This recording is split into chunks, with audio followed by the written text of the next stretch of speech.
Boa noite a todas e todos. Aqui estamos, mais uma terça-feira reunidos e hoje é a última terça-feira do ano do nosso grupo de estudos de Direito Sistêmico. Esse grupo que foi uma ideia maravilhosa e original do Hamilton e ele tem por objetivo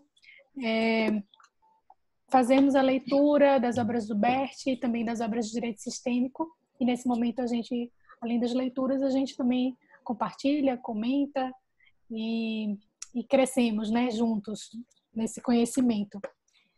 O Hamilton, ele convidou o Renato, a Alice, o Renê, o Marcos, o Osvaldo para fazerem um acompanhamento desse grupo e já lemos vários livros.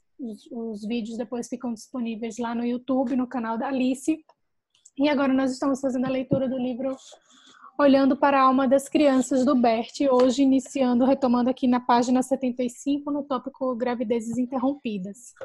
Como eu falei no começo, esse é o nosso último grupo de estudos do ano, e ano que vem nós retomamos a partir do dia 4 de fevereiro, mas eu vou deixar o Renê falar um pouquinho mais sobre esse tópico.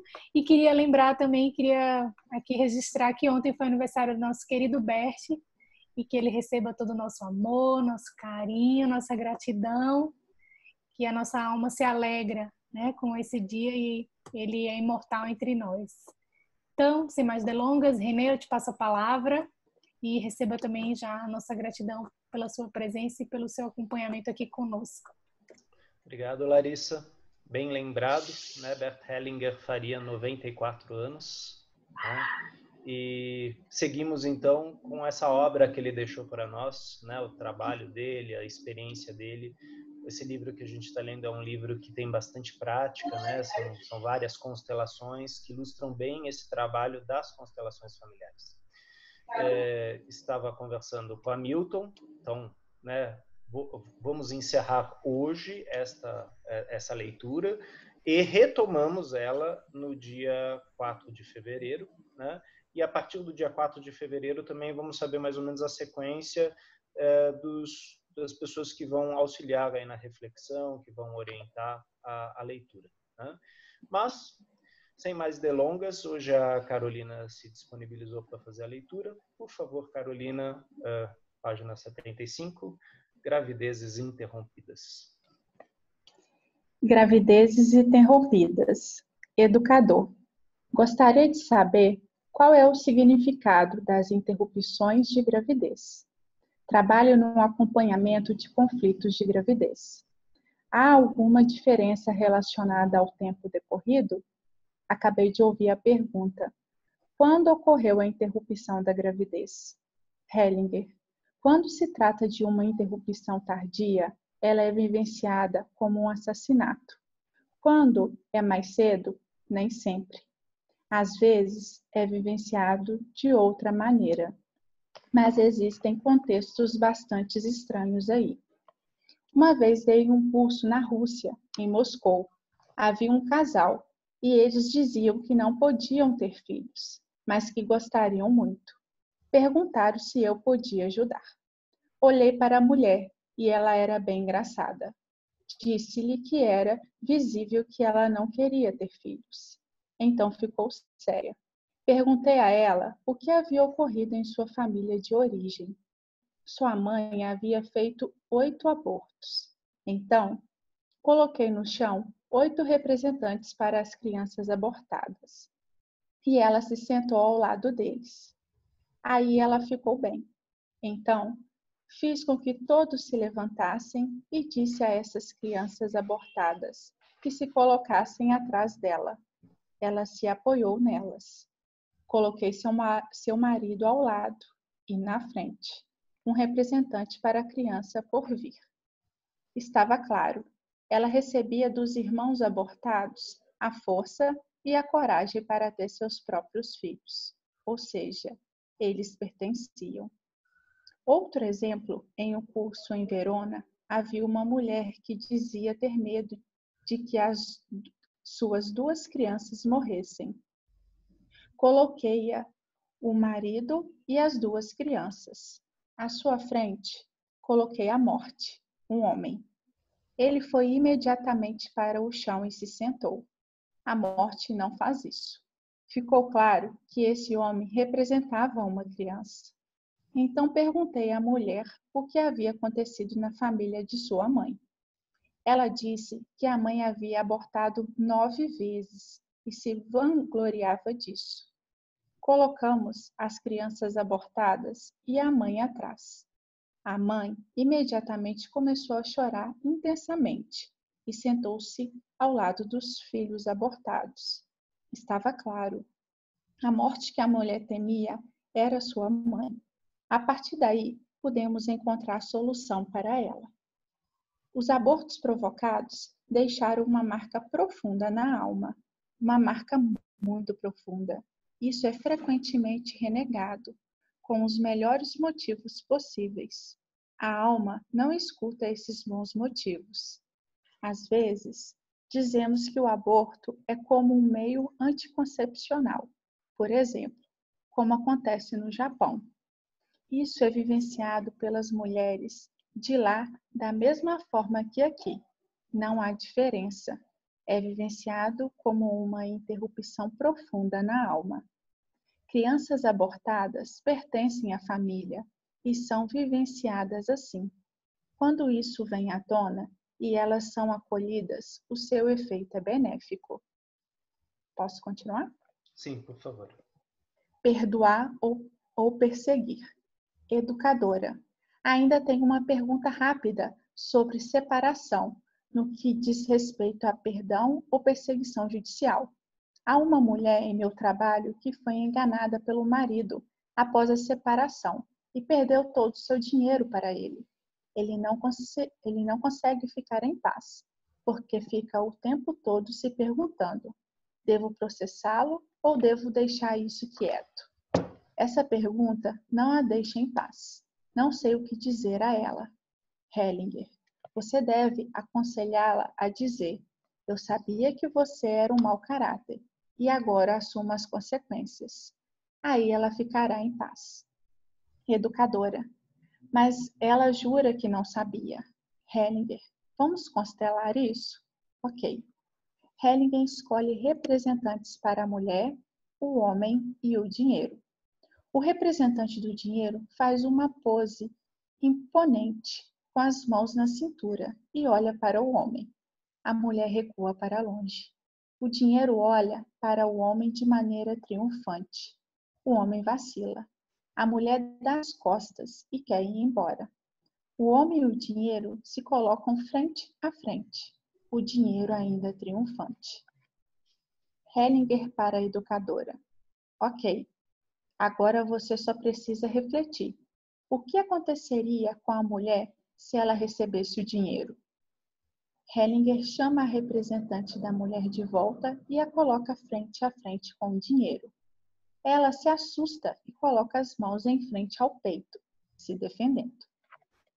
Hellinger para a educadora. Ainda tem uma coisa importante. Eu perguntaria a ela quem em sua família perdeu muito dinheiro.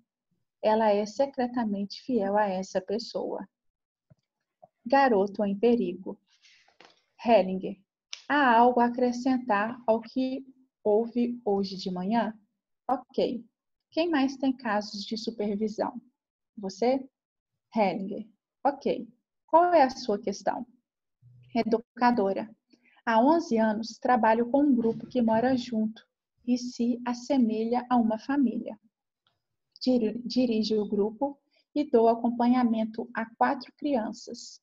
Com relação à supervisão, trata-se principalmente do garoto mais velho, de 16 anos, que tem se tornado cada vez mais agressivo. Noto que as coisas têm se tornado cada vez mais difíceis no grupo. Hellinger, quantos anos ele tem? Educadora, 16.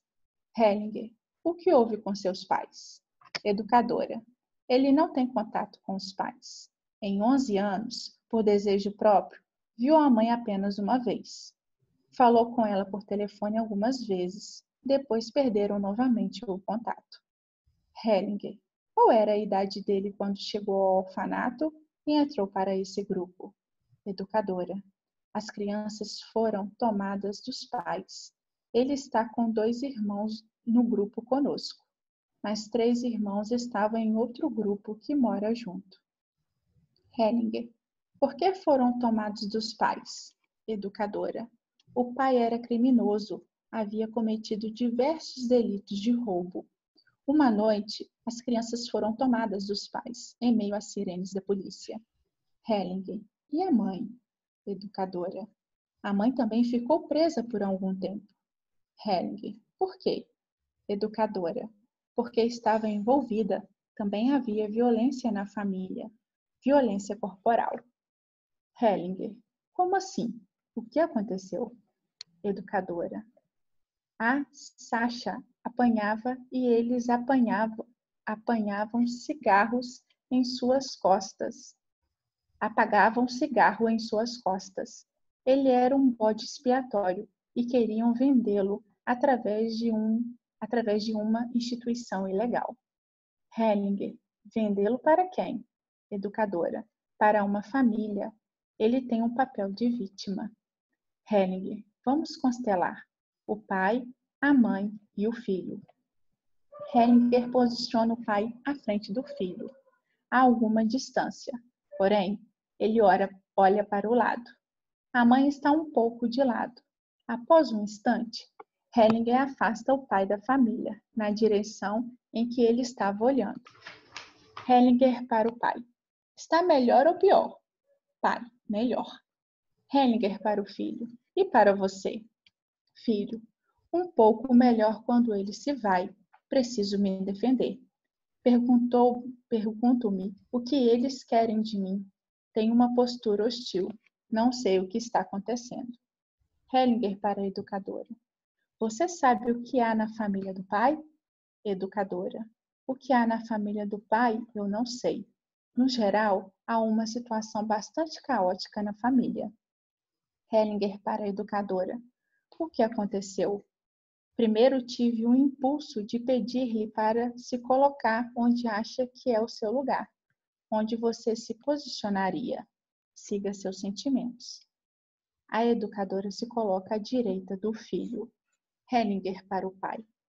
Volte novamente para o seu lugar. Hellinger após um instante para o filho. O que acontece quando ela fica aí? Filho, é estranho.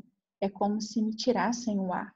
Em primeiro lugar, me enfraquece, apesar também de me fazer bem de uma certa maneira. Hellinger coloca a educadora à direita do pai. Hellinger para o filho. Como é isso para você? Filho, é bom? Hellinger para o pai. E para você? Pai, antes eu estava com a frase, não estou consciente de nenhuma culpa, porém quando ela está aqui, não posso mais fugir. Hellinger para o grupo. Demonstrei algo sobre ligações sistêmicas. Aquele que ajuda é bem-sucedido quando se coloca ao lado do mais excluído e desprezado. Isso apresenta o maior efeito. Vimos isso aqui. Acho que posso parar por aqui. Se você mostrar ao garoto que você respeita seu pai, ele ficará melhor. Podemos ver que ele está ameaçado de suicidar-se. Ele tem que ir embora. A direção é para fora. Deve haver algo muito pesado em sua família. Se eu considero tudo isso, posso entendê-lo e respeitá-lo. O garoto muda imediatamente. Ok, é isso. Aquele que não é mencionado, que é demonizado, deve sempre receber um lugar. Assim que ele recebe um lugar, o sistema é curado como um todo, porque ele recebeu um lugar. Um excluído é novamente acolhido. Aí todos os outros podem orientar-se de uma nova maneira. Educadora. O fato de ele ter ido embora e se sentido bem com isso não pode significar que ele não é o pai? Hellinger. A reação do garoto mostra que ele é seu pai, senão não estaria tão engajado. Geralmente, querer ir embora significa morte, pelo menos uma ameaça de suicídio. Significa que ele quer desaparecer, seja qual for o motivo. Esse movimento surge quando alguém está numa situação aterrorizante, na qual não pode fazer mais nada. Em sua alma, ele é o mais coitado. Educadora, faria sentido ou seria exagerado apoiar o contato com o pai? Hellinger, diga ao garoto apenas: eu respeito seu pai. Quando olho para você, acho que você tem o pai certo. Algo assim bem indireto. Mas você não precisa nem dizer isso. Quando vocês voltarem, você estará mudada. Pode parar um pouquinho, Carolina. Essas situações que envolvem tanto o aborto como crianças num lar, né, tendo guardiões aí, né, cuidando deles, tutores dele, falam muito da questão de crianças de lares desestruturados ou então de situações delicadas anteriores, né? E muitos de nós, facilitadores, educadores, trabalhadores do direito, da justiça, psicólogos, médicos, vamos trabalhar com esse público, né? E sempre é bom verificar quais são as informações disponíveis, né? Como o Hellinger faz. O que a gente pode perceber é que o Hellinger ele entra com a constelação quando ele percebe que faltam informações e que talvez comecem-se a tecer teorias sobre isso, né? E teorias que muitas vezes vão para a moral, vão para o julgamento, né? Como nesse último caso, sim, ele é um bandido, né? Ele é uma pessoa má e a mãe também estava envolvida nisso. E a gente já leu aqui um dos textos de Hellinger, onde ele menciona que o melhor lugar para a criança é junto aos pais. Lógico, a gente sabe que existem situações onde esses pais perdem, né, o pátrio poder, perdem a guarda da criança porque colocaram ela em risco, né, ou a situação como um todo é de grande risco. Mas a gente percebe que existe um movimento nesses jovens, nessa criança, de retorno, né? E é muito importante que o facilitador, o educador, o terapeuta se coloque nesse lugar que o Hellinger falou, né? Ao lado desse excluído, né? Que no caso aqui é o bandido, né? O pai, né? O malvado. No sentido que sim, esse jovem possa descobrir sua história, possa fazer esse caminho, em vez de se colocar no lugar de excluído, né? Ou seja, na hora que eu incluo essa parcela, essa verdade, eu permito então que o jovem faça as suas próprias reflexões sobre aquilo e a partir daí se coloque. Talvez ele diga, melhor eu ter distância disso. Ou talvez ele fale, não, mas eu quero saber mais sobre isso, como que está isso, né? Então, sempre é importante esse movimento, é importante o facilitador mostrar que, sim, ele está de acordo com o sistema da forma como ele se mostra, né? Isso muitas vezes gera muitas dúvidas, né? Até para facilitadores, né? De tipo, nossa, mas esse lado aqui ele é feio, ele é ruim, ele é assustador. Só que o cliente ele traz exatamente, eu preciso ir, mas eu não sei como. E talvez o facilitador, podendo olhar para esse lado difícil, para esse lado excluído, ele abra uma perspectiva para este jovem, para este cliente que traz a temática. Aqui especificamente é uma supervisão, né? Provavelmente se fosse o jovem, talvez até haveriam outras pontuações, mas numa supervisão ele apontou qual que seria o lugar dela, né? Dela como educadora em relação a esse caso. Ou seja, quando a gente abre lá o prontuário, né, então a gente fala, não, esse aqui, ó, ele está aqui por causa disso, ó, isso aqui fez mal para ele. Então está tudo explicado. Racionalmente está tudo explicado, né? Só que o que a criança traz, o que o jovem traz, não é do racional. Aí a gente entra na questão das lealdades sistêmicas, a gente entra em contato com aquilo que atua no corpo dessa criança, desse jovem. E ela vai buscar isso. E aí eu entro novamente na referência do primeiro caso, né, dos abortos. sejam eles provocados ou sejam eles espontâneos. Mas no caso de abortos que talvez receberam esse lugar de tipo excluído. Aconteceu, mas tipo não foi nada, né? E aí ele menciona o caso do Japão, onde o aborto é uma possibilidade contraceptiva. Sim, se a gente pensar no aborto como uma possibilidade contraceptiva, que nem a pílula do dia seguinte, quantas vezes eu gerei vida? Né? Quantas vezes meu sistema interno, eu e meu filho, nos preparamos para isso? E quantos fios estão ligados aí? Nós falamos, né, que um casal, um homem e uma mulher, nesse caso aqui eu vou falar de um homem e uma mulher, eles se tornam um casal quando eles têm filhos, né? Ou seja, o sangue de um com o sangue do outro junta e aí eles se tornam pais. Esta criança vindo ou não. E aí entram vários emaranhados. Às vezes essa mãe abortou e não falou para o pai. Às vezes esse pai falou para ela, não, você vai abortar porque eu não quero esta criança. Às vezes é uma situação familiar, mas em todo caso, isso vai envolver o masculino, o feminino e aquela criança. E quantas vezes aquilo aconteceu, tantas vezes isso vai influenciar aquele sistema. Como a Sophie deixa bem claro, o corpo feminino, que é o palco dessa agressão, que é o palco desse, para não falar agressão, porque aí eu vou estar colocando algo moral, em alemão a gente fala de Angriff, dessa intervenção, né? Para não usar a palavra agressão, dessa intervenção. E essa intervenção ela vai marcar o corpo feminino o resto da vida, né? De uma forma diferente do masculino, né? A gente sabe pelas constelações o quanto isso afeta o pai também, mas no corpo feminino ele tem um peso, ele tem uma marca profunda. E isso aparece então em gerações seguintes, que aqui a gente tem de uma meta, né? Trazendo esta questão e como isso estava lá atrás.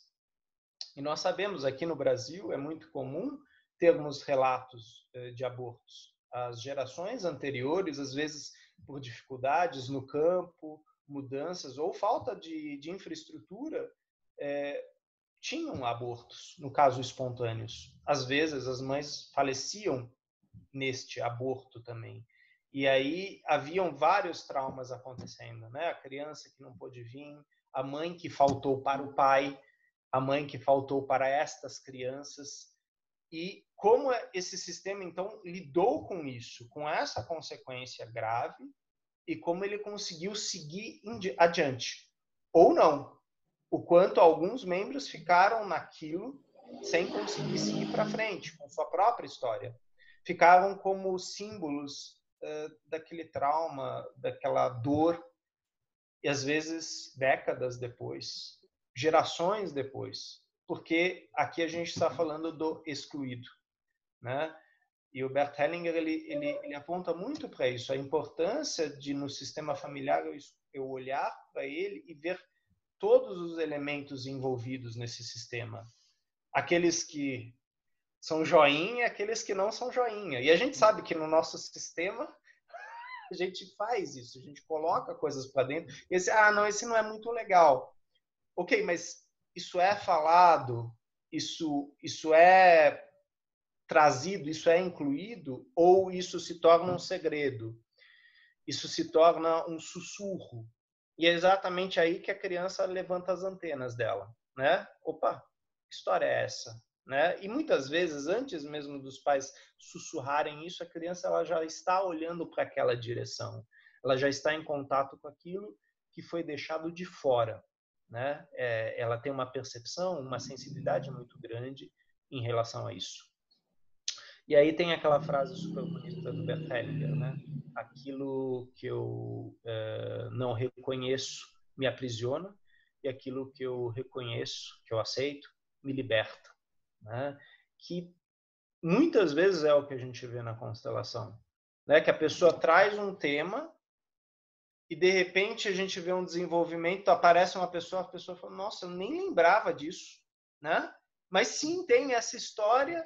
De repente ela fala, nossa, estranho, eu estou mais leve, o simples fato daquilo ser colocado, e às vezes é um destino difícil, guerra, assassinato,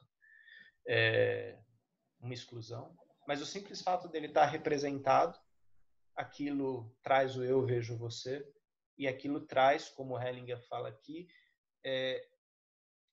como em alemão, né? Um processo de cura. Um processo de cura para todo o sistema envolvido. Porque aquela peça não está mais faltando. Ela está lá. E na hora que aquela peça está lá, ela liberta os outros de terem que ocupar esse lugar. Deixando bem claro que esse lugar é ocupado por amor. Né? Quer dizer, saiu esse aqui, o outro, pum, ocupa. Só que ele não tem força. O lugar é dele. Na hora que ele ocupa esse lugar, então esse pode olhar para esse lugar e falar, ok, eu sigo atuando no meu lugar, você segue atuando no seu. E muitas vezes a gente vai colocar isso na constelação e a gente não sabe a história. Mas do simples fato disso ser colocado, isso tem um efeito sobre a alma do cliente, sobre o sistema do cliente. E às vezes a gente tem feedbacks nesse sentido e o facilitador não sabe da história. Ele sabe a consequência, o que aconteceu. E que bom. Né? A partir daí, então, algo parece que flui. Esse trazer o fluxo para dentro do sistema é muito positivo. E, logicamente, não é o facilitador que faz isso, é o cliente. O cliente vai procurar o facilitador para ajudar ele nisso. Né? Foi só uma reflexão em cima disso que a Carolina leu para a gente. Larissa, você gostaria de colocar alguma coisa? Renê, tem 2 questionamentos aqui no chat, da Cristiane e do professor Xavier. Ok, eu vejo os dois, eu acho que os dois podem se colocar. Boa, Por favor, muito Cristiane, bom. vamos começar contigo.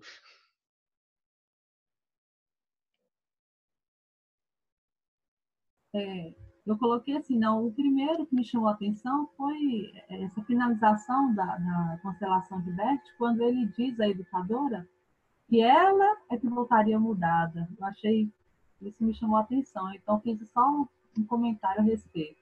Mas o outro, sobre o assunto do aborto que você está falando, eu questiono assim, e se os pais reconhecem a questão do filho abortado, mesmo assim, isso fica no sistema? A geração seguinte vai vivenciar essa situação novamente?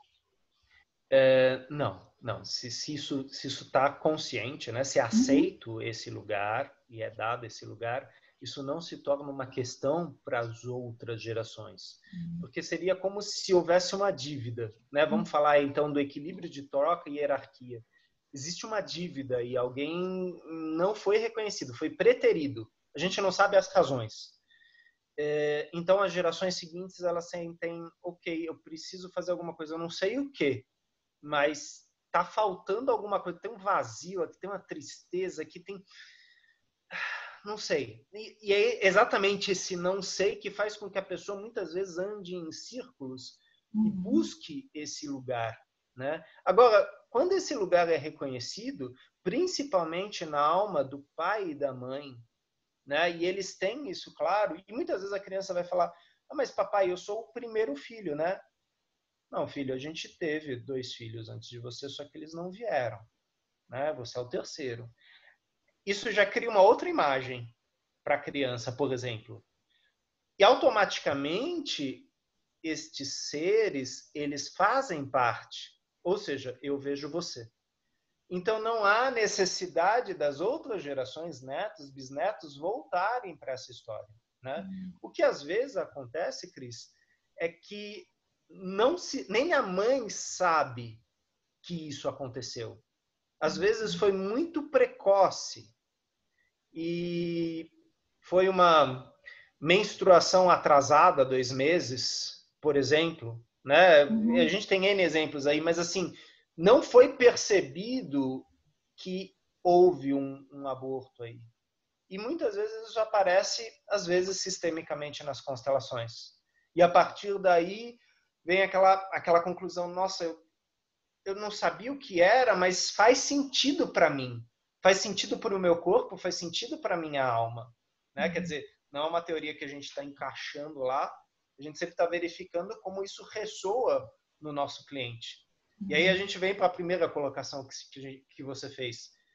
a partir da constelação, aquilo ressoa de tal forma na pessoa que ela muda a perspectiva, a forma de olhar, às vezes a forma de falar, né?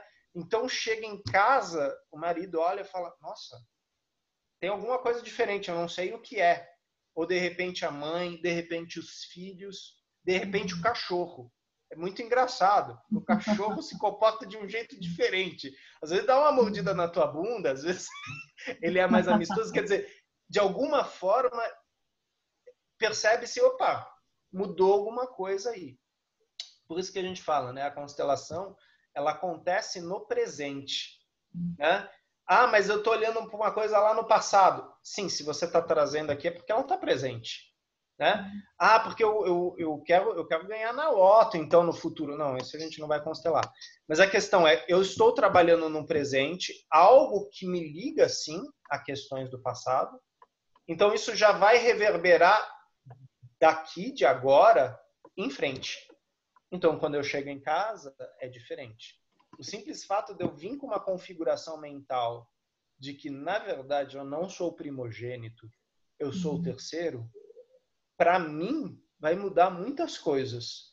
E aí eu vou ver várias coisas que aconteciam, por exemplo, no escritório, na mesa que eu sentava, que eu, de repente, eu sento na mesa e falo, agora sim. Agora esse lugar faz sentido para mim, porque eu não fazia. Eu não achava certo. Eu, o primeiro está aqui. Mas como o terceiro, sim. Só para dar um exemplo. É uma sensação corporal que reverbera no meio. E aí pessoas que aparentemente não têm nada a ver comigo, por exemplo, o meu colega de mesa, ele também percebe isso. Porque eu não estou mais reativo nesse lugar. Eu estou consciente nesse lugar. Isso é uma frase que quem trabalha muito é o Thomas Hübel, na Áustria, ou então o Eckhart Tolle também trabalha muito isso. Awakening, o despertar. Quando eu desperto para o meu lugar. E assim, a gente tem vários despertares, né? Mas quando finalmente a ficha caiu. É uma pena, essa metáfora a gente não pode usar mais, né? Não tem mais telefone com ficha. Mas é uma metáfora muito boa. Finalmente a ficha caiu e a partir de agora eu vejo diferente. Eu falo diferente, reajo de maneira diferente. Talvez eu não reaja mais. A partir de agora eu ajo em cima disso. Obrigada, Renan. Obrigado, Cris, pela colocação. Professor Xavier. Boa noite, boa noite, boa noite. Boa noite. Bom, vocês já me responderam uma parte aí, mas a pergunta é o seguinte, né? Embora o destino da criança, vamos supor assim, a mãe, ela não sabe, como você disse, que ou possa ter ocorrido um aborto espontâneo, mas nesse caso, muitas vezes que a mãe, ela sabe e ela não verbaliza, né? Ou o pai não fica sabendo. A pergunta é, esse homem e essa mulher, eles ficam vinculados a partir dessa criança, independente do destino dela. Sim. Correto esse pensamento? Sim, sim. Ficam emaranhados. Aí é um perfeito exemplo de emaranhamento. Tá. Porque essa que é a questão. A partir daquele momento, digamos que o pai não sabe. Eu tive alguns casos assim no campo. A vida daquela mulher nos relacionamentos se torna complicada com os parceiros, porque ela carrega um segredo, né? E é um segredo muito difícil, muito doloroso. E aquele homem, ele tem outros relacionamentos e ele não entende porque ele não consegue se desvincular. Por que ele está preso nisso, né? Na hora que isso vem à tona, existe uma libertação do feminino, do masculino e também dessa criança que finalmente vem à tona. Porque para eu não falar para ele sobre esta criança, eu escondo isso de mim mesma, por exemplo. Né? É aquela coisa que a gente brinca, né? Aquele que conta uma verdade não sabe a responsabilidade que ele está assumindo, porque para manter a primeira mentira ele tem que contar mais 3. E assim por diante. Né? Quer dizer, essa é a dinâmica por trás do ocultamento. Né? Por melhores intenções que seja esse ocultamento. Isso foi uma das coisas que o Bert Hellinger percebeu muito com as constelações. O que é oculto, mesmo que seja na melhor das intenções, emaranha, né? Ele mantém os fios intricados, amarrados. E essa verdade, cedo ou tarde, vai vir à tona. Às vezes tarde, porque ainda é muito cedo, ainda é muito dolorido, ainda é muito recente, e muitas vezes o guardião do segredo está vivo. E ele fala, não, isso aí não vai vir à tona, não. A não ser que este guardião alcance um outro nível de consciência, de despertar aí para isso. Então, muitas vezes a gente vê nas constelações a solução ou o despertar vir de um neto, vir de um bisneto. E a reação dos ancestrais para este que abre esse segredo é, não, tudo bem, você pode. Agora sim.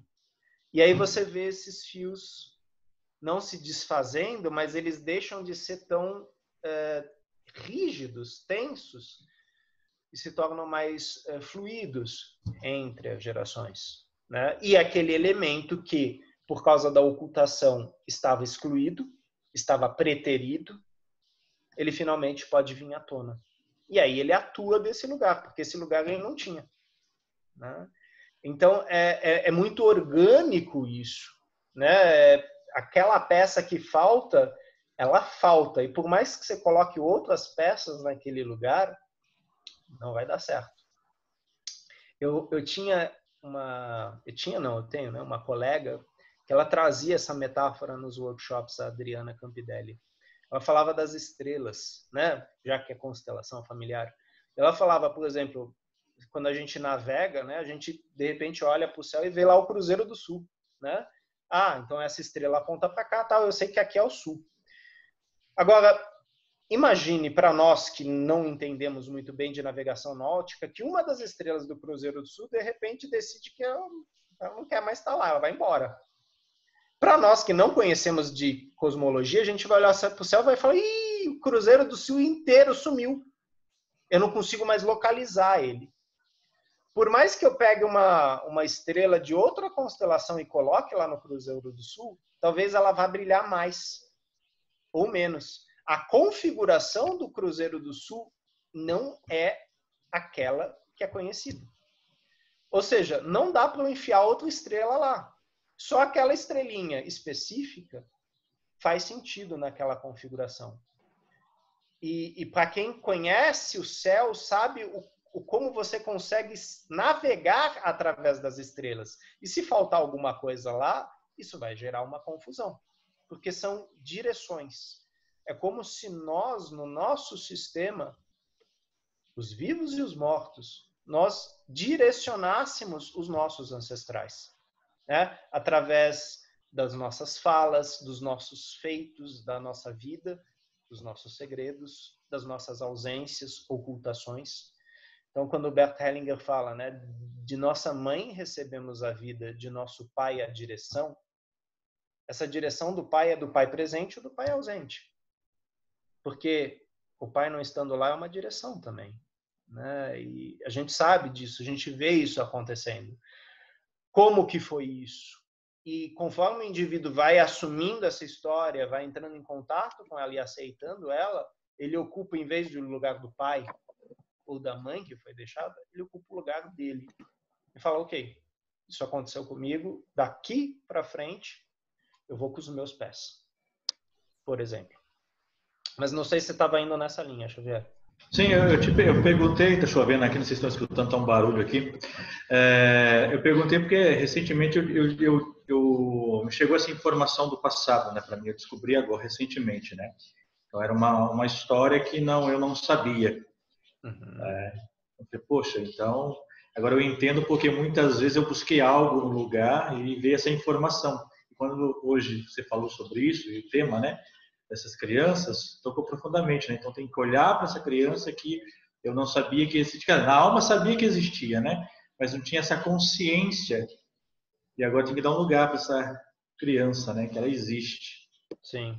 Teve uma notícia que foi divulgada semana passada, não sei se vocês viram, lá nos Estados Unidos, um casal que eles tentaram ter filhos e eles tiveram 7 abortos.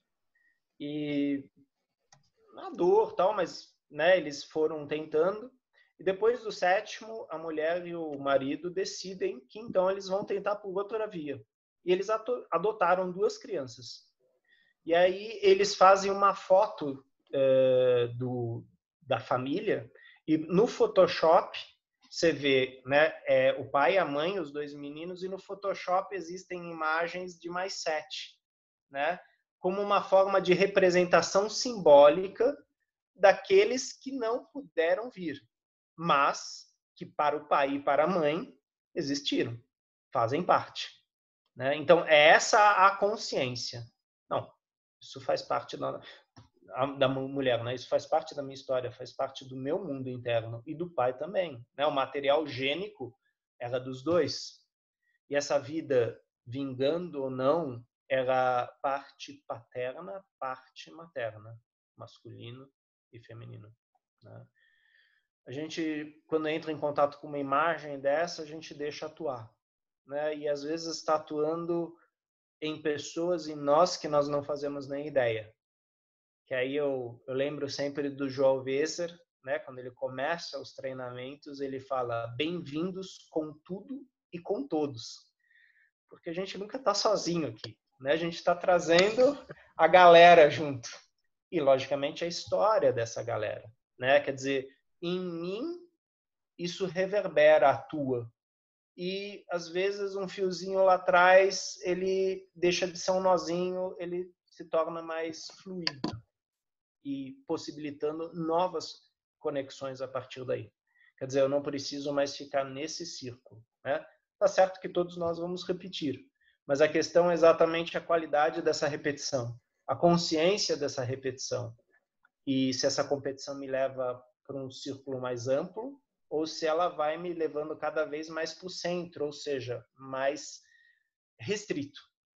Outra metáfora que o Hellinger usa muito, né? Eu vou do restrito ao amplo, né? E essa mudança de perspectiva muda meu corpo e muda minhas relações, meus vínculos. Larissa, você gostaria de colocar alguma coisa? Eu tô só suspirando aqui. Fui tentar achar essa notícia que você falou agora para colocar a imagem aqui, essa notícia dos Estados Unidos, mas não encontrei ainda não na minha busca. Eu posto no grupo. Eu postei lá no grupo de constelação familiar, eu compartilho no grupo de direito sistêmico. Ah, legal. Que eu tô sem Facebook, se você puder fazer isso, acho que é uma imagem bem bacana. Sim, eu faço. Se eu não me engano, a Dilena liberou minhas publicações, então já vai direto para lá, né? Mas existem N exemplos disso, né? Novamente citando a professora Ellen Vieira, né, que faz aquele trabalho, né, na escola, no fundo da sala, as crianças colocam as fotos dos pais. Uhum. Ah, mas e a criança que não sabe? Ela desenha. Ela desenha pai, mãe, e tá lá o desenho dela, e isso é importante para ela ancorar. Teus pais também estão aqui. Eles também participam desse movimento, eles também estão te trazendo força, mesmo que você não saiba a sua história. A Mariane Frank fala sobre isso no livro maravilhoso dela, né? E além das crianças que estão nas instituições de acolhimento, eu vejo também isso em relação aos adolescentes que estão em conflito com a lei. Os adolescentes que estão ali, que cometem algum ato infracional ou que estão com comportamento difícil na escola. Então, essa repetição, né, esses padrões repetidos, essa falta sentida profunda. Nas audiências, raramente a gente vê a figura do pai acompanhando. E essa frase que a Cris colocou, né, quando vocês voltarem, você estará mudada. Isso aí mudou minha vida profissional, assim, de um jeito, não só minha vida profissional, né, isso aí mudou minha vida. Então, eu me coloco bem por último nos atendimentos, até no meu jeito de sentar, na sala de audiência, um respeito profundo pelos pais presentes e também ausentes. Sim.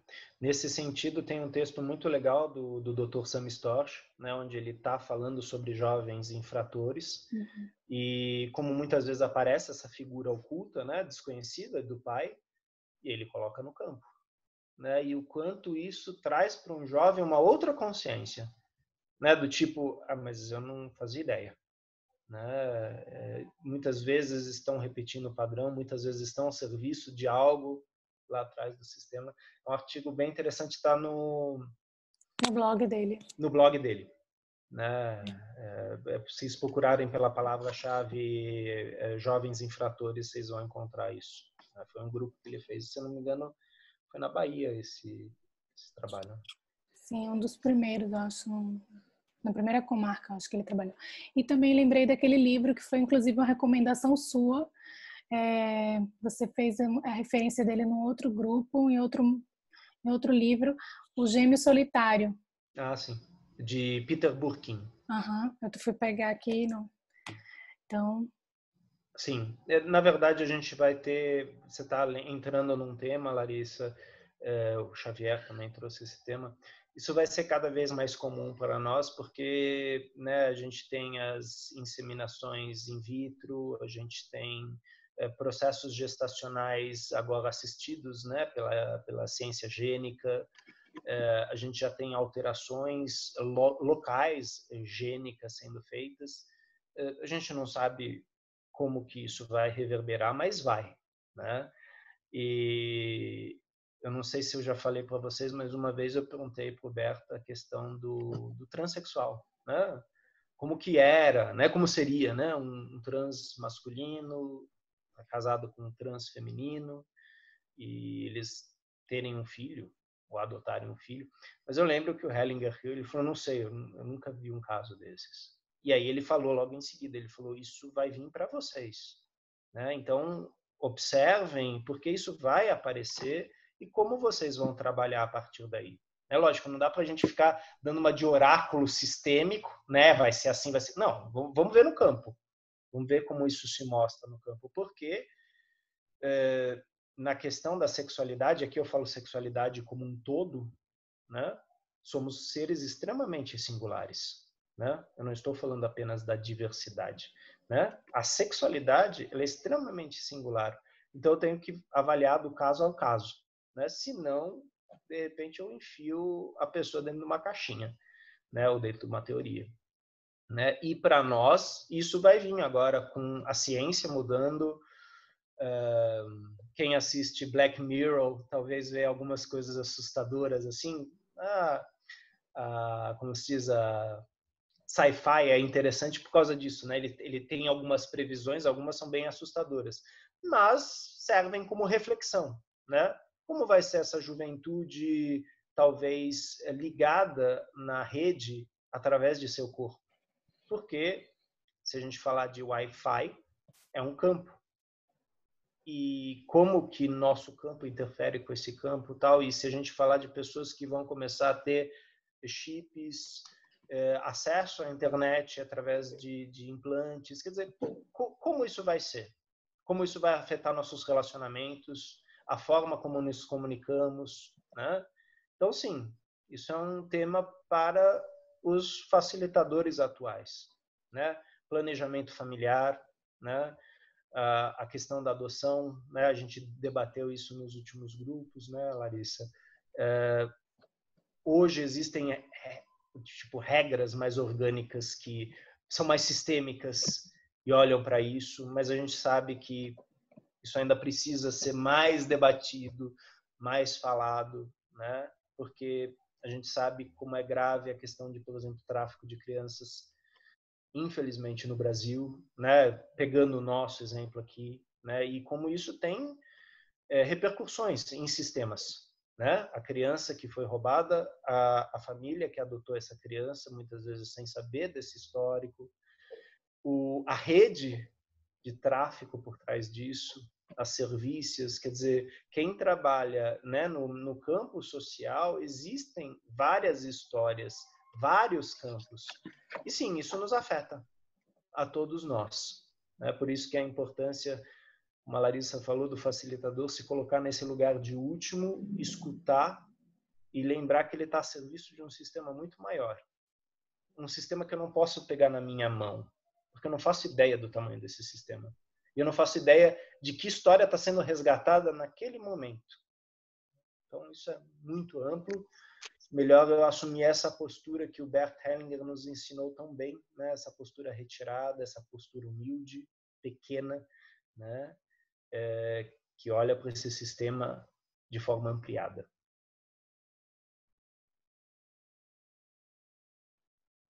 Você gostaria de colocar mais alguma coisa, Larissa, ou os colegas do grupo, né? Vocês gostariam de acrescentar algo a essa reflexão?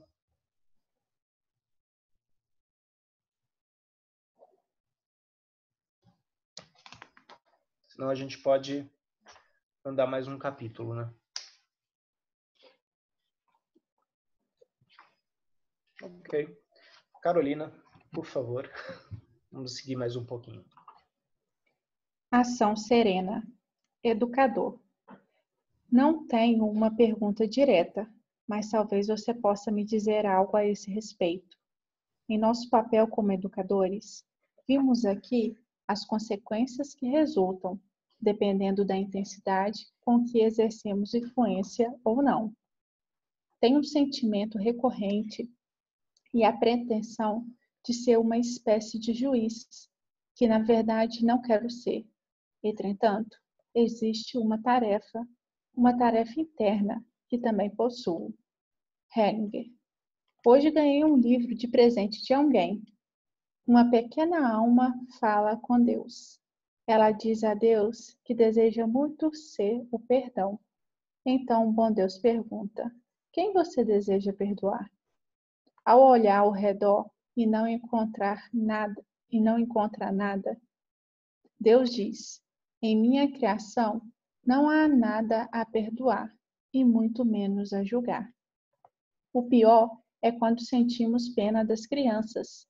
A pena as enfraquece enormemente. Você vê o destino e respeita o destino.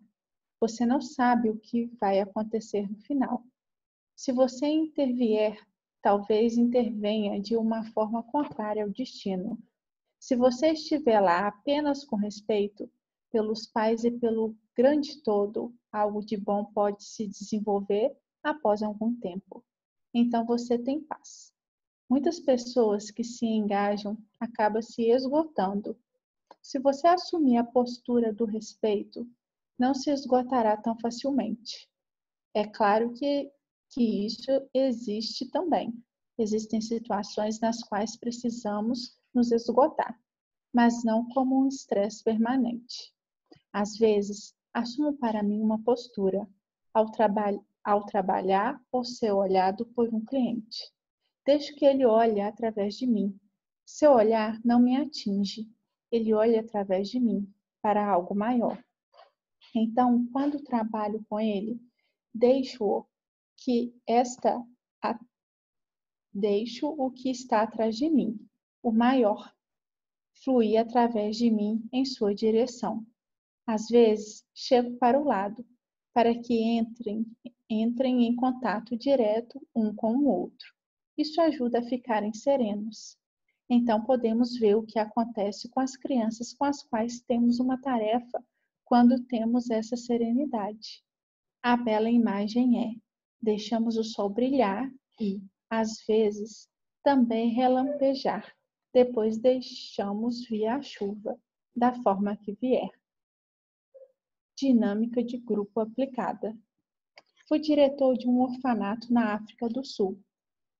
Uma boarding school com 140 garotos.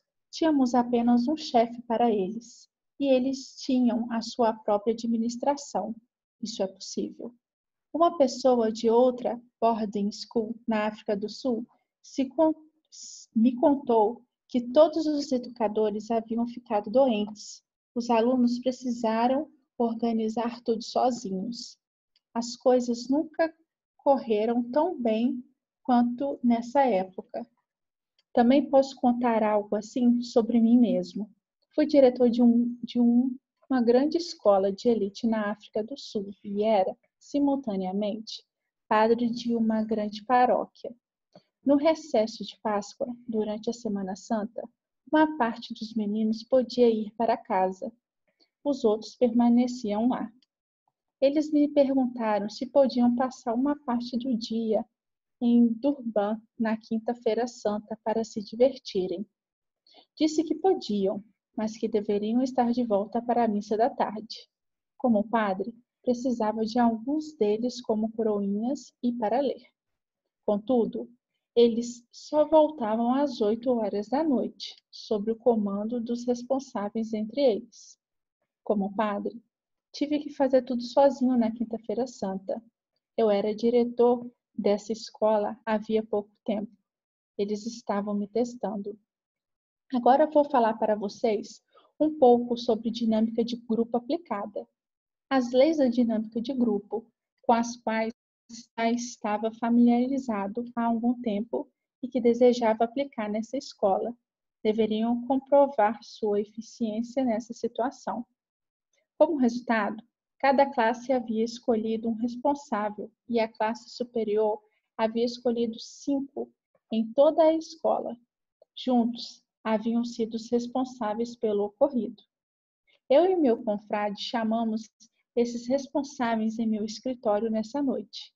Ficamos lá e nem ele, nem nós dissemos nada. Ficamos por 15 minutos sentados, sem dizer nada. Eles não sabiam o que fazer. Esse era o método da dinâmica de grupo. Então eu disse: a disciplina da escola desmoronou e não há nada que possamos fazer.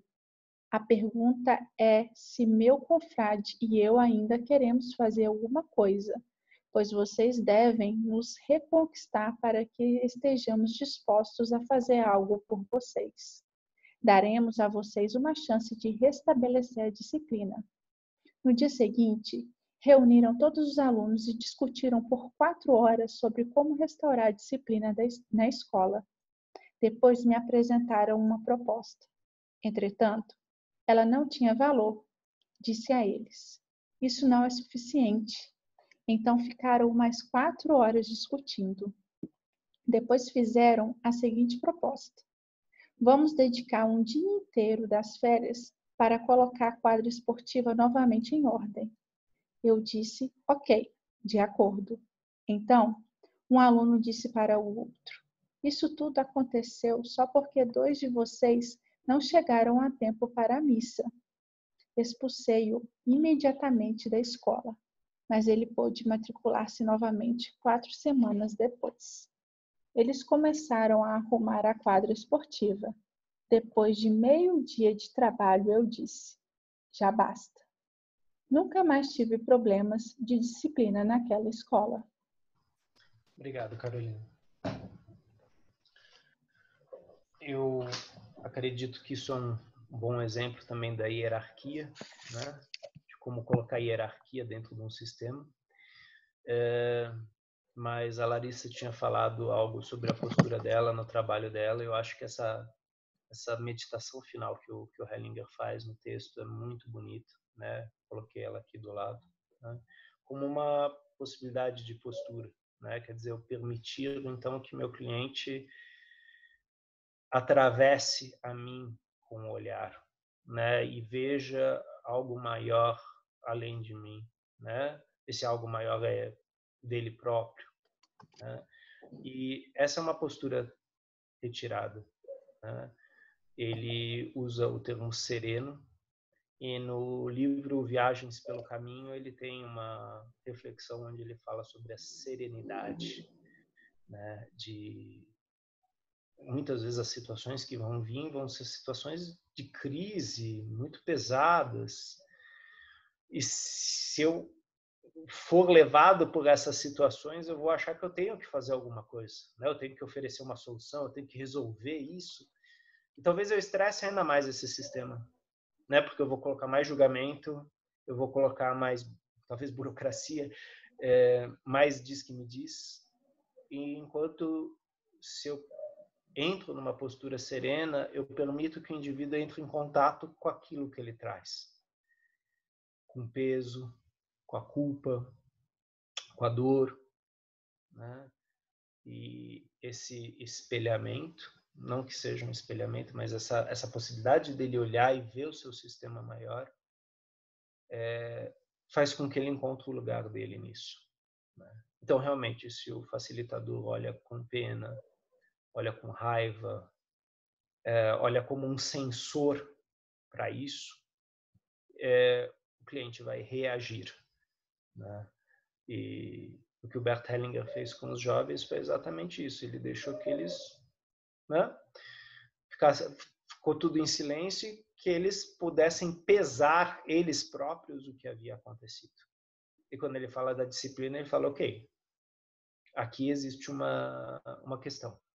O que vocês vão fazer para equivaler essa questão que foi desrespeitada, que não foi vista? Aí permitiu que eles se organizassem, eles se disciplinassem para encontrar uma solução para eles mesmos, porque a escola era deles também, né? É diferente de você, de repente, punir só aqueles dois e os outros todos ficarem com medo de serem um dia punidos por você, né?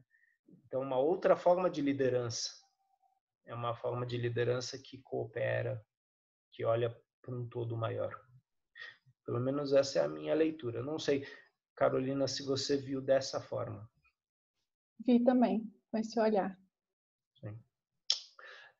Bom, gente, últimas reflexões do ano.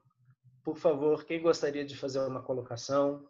Não precisa ser só da leitura de hoje, mas talvez de alguma outra leitura que tenha ficado nesse ano, que queira colocar aqui. Estamos abertos.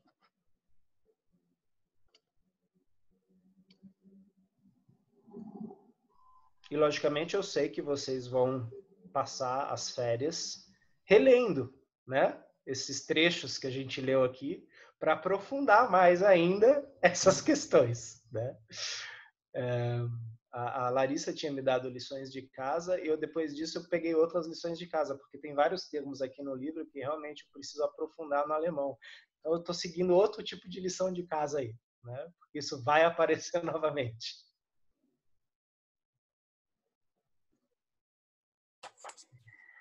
Renê, eu queria compartilhar aqui com vocês. Foi muito bom assim, essa leitura de hoje. Acho que fechou com chave de ouro o meu ano e aqui no grupo de estudo, porque foi tão bom reler esse trechinho aqui da página 80, que foi justamente o que você colocou aqui. Eu acho que você sentiu aí na ressonância, eu até me emocionei aqui.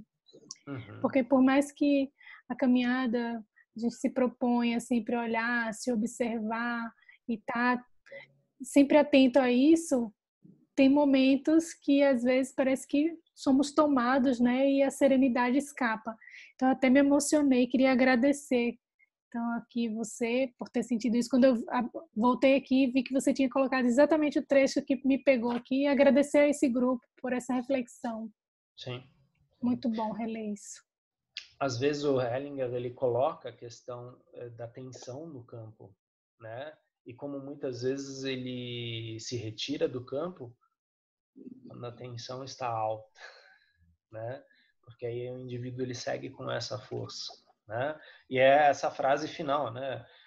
Às vezes deixamos o sol brilhar e outras vezes deixamos ele relampejar, porque deixamos vir a chuva da forma que vier, né?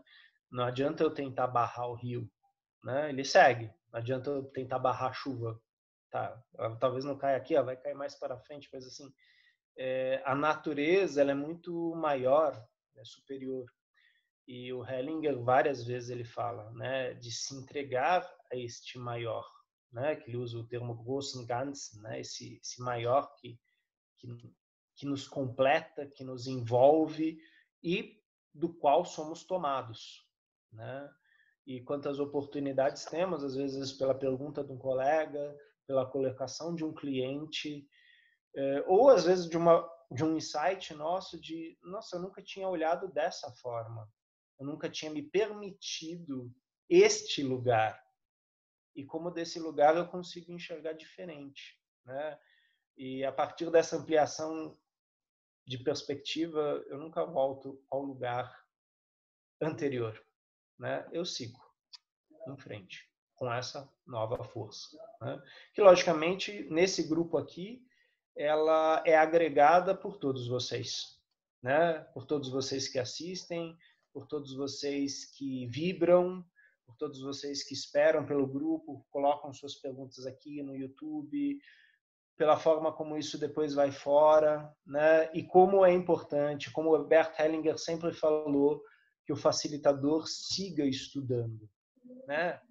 As ordens do amor não são uma coisa que a gente decora e então, agora tá decorado. Não, você precisa sempre novamente olhar, e a Larissa ela traz uma experiência que não é a minha experiência, isso faz com que eu tenha que sair do meu lugar, ela tenha que sair do lugar dela, a Carolina, e assim vai. Cada um aqui, com o seu campo, agrega, né? Isso é muito rico nesse grupo de estudos.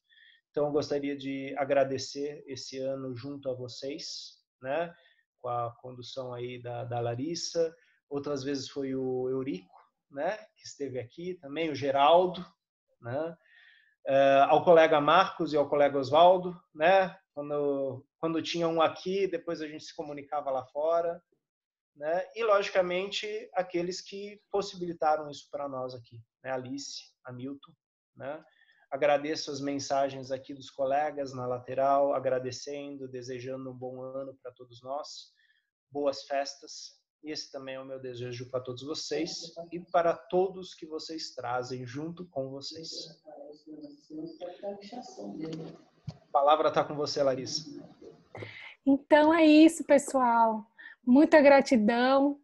Renê, em seu nome, né? Você recebe, então, todo o nosso carinho para o Marcos, para o Oswaldo, para o Geraldo, para o Eurico, Renato, Alice, Hamilton, todo mundo que participa aqui, que assiste depois, o pessoal que participa fazendo as leituras, e que todos tenham muita saúde, um ano novo maravilhoso, e dia 4 estamos de volta, porque precisamos também ter uma pausa, né? Um período sabático aí para curtirmos a família, descansarmos um pouquinho. Vou morrer de saudades, né? Vou morrer de saudades, mas 4 de fevereiro estamos aí. O Renê falou que os vídeos vão ser postados no YouTube, então em breve teremos novidades também no canal lá com os vídeos que a Alice vai postar aí. Então é isso. Um beijo, pessoal. Tudo de bom, com muita alegria. Até 2020. Beijão. Carol, obrigada pela sua maravilhosa leitura. Obrigada a vocês por essa oportunidade de poder estar encerrando também, né? Junto com todo mundo. Obrigada. E com o fim começa. É isso aí. Tchau, gente. Obrigado. Tchau. Beijo.